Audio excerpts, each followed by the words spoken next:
R. Stevens Tasmanian honey began in 1919 when Ian's father came home from the First World War.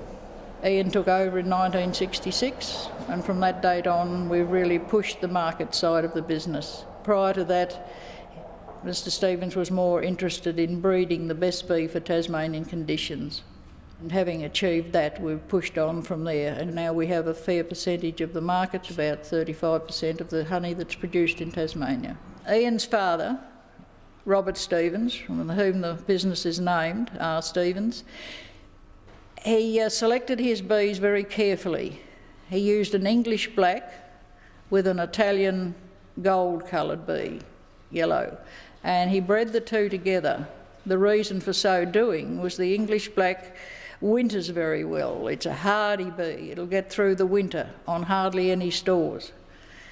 But it won't grow very quickly in population. So you add the Italian bee, the gold one, which is it will breed up very quickly and get the numbers in the hive to get the honey, but doesn't get through the winter months very well. So by combining the two, we have a golden tan coloured bee, unique to R. Stevens's. When Ian's father started, he only had a few hives that he'd left here before he went to the First World War, and then he gradually built them up to 50, and then he put another 50 on. So every time we got an extra 50, until now we have them in lots of 50, which is called an apiary, and we've got 2,500 hives altogether. The honey that we get from up this end of the island, where the bees are at the moment, we call golden bee, and is kept for the Tasmanian customers because that's the honey they're used to.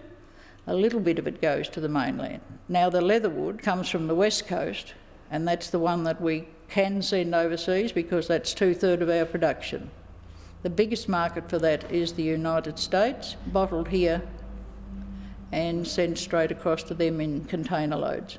The leatherwood is important because it's the only place in the world where it's produced, and it has a unique flavour and a beautiful aroma and a very different flavour to any other honey.